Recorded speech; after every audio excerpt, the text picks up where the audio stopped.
வணக்கம். இன்னைக்கு நம்ம பிட்சா சாஸ் எப்படி செய்யறதுன்னு பார்க்கலாம். இதுக்கு ஒரு பாத்திரத்துல ஒரு 300 ml அளவுக்கு தண்ணி சேர்த்துக்கலாம். இதுல ஒரு 8 மீடியம் சைஸ் தக்காளியை சேர்த்துக்கோங்க. கூடவே பாதி பெரிய வெங்காயத்தை இந்த மாதிரி நீளமா நறுக்கி சேர்த்துக்கோங்க.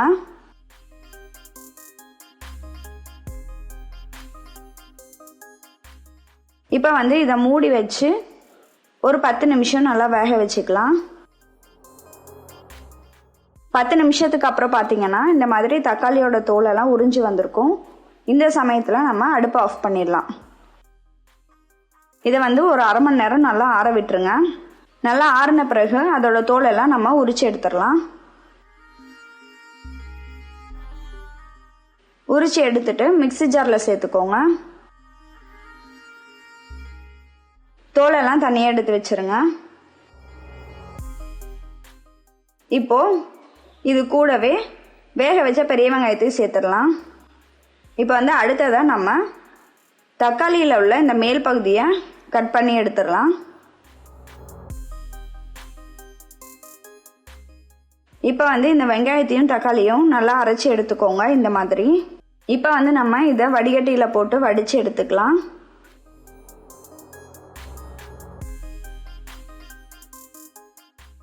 ஒரு ஸ்பூன் வச்சு நல்லா இந்த மாதிரி மிக்ஸ் பண்ணிங்க அப்படின்னா தக்காளியோட விதைகள் மட்டும் தனியாக வந்துடும்.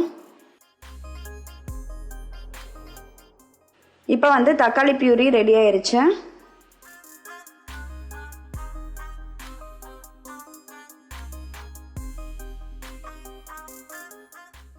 அடுத்தது ஒரு பேன்ல 2 டீஸ்பூன் அளவுக்கு எண்ணெய் ஊற்றிக்கோங்க. எண்ணெய் சூடான பிறகு அதில் 1 டீஸ்பூன் அளவுக்கு நல்லா பொடியாக நறுக்கின பூண்டை சேர்த்துக்கோங்க.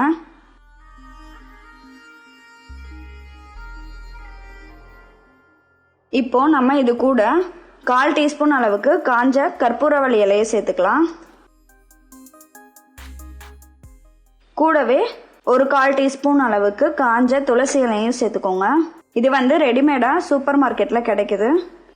அப்படி இல்லை அப்படின்னா உங்களுக்கு ஃப்ரெஷ்ஷாக கிடைச்சிது அப்படின்னாலும் கொஞ்சமாக கட் பண்ணி இது கூட சேர்த்துக்கோங்க. இது நல்லா வாசனையாக இருக்கும், அதுக்காக தான் சேர்க்கறது பீஸாவில். இப்போ நம்ம இதில் அரைச்சி வச்ச தக்காளியை சேர்த்துடலாம். சேர்த்து நல்லா மிக்ஸ் பண்ணிக்கோங்க. இப்போ நம்ம இதுக்கு தேவையான அளவு உப்பு காரம்லாம் சேர்த்துக்கலாம். நான் இதுக்கு 1/4 டீஸ்பூன் மிளகாய்த்தூள், 1/4 டீஸ்பூன் உப்பு, 1 டீஸ்பூன் சர்க்கரை, ஒரு பிஞ்ச் அளவுக்கு சில்லி ஃப்ளேக்ஸ் சேர்த்து நல்லா மிக்ஸ் பண்ணிக்கிறேன். இதை நல்லா ஒரு 10 நிமிஷம் கொதிக்க வச்சிங்க அப்படின்னா இந்த மாதிரி திக்காயிடும். இந்த சமயத்தில் நம்ம அடுப்பை ஆஃப் பண்ணிடலாம். பீட்சா சாஸ் ரெடி ஆயிருச்சு. இந்த பீட்சா சாஸ் நீங்கள் எந்த வெரைட்டி ஆஃப் பீட்சாவுக்கு வேணாலும் யூஸ் பண்ணிக்கலாம். இது 10லேருந்து 15 நாள் ஃப்ரீசரில் ஸ்டோர் பண்ணி யூஸ் பண்ணிக்கலாம்.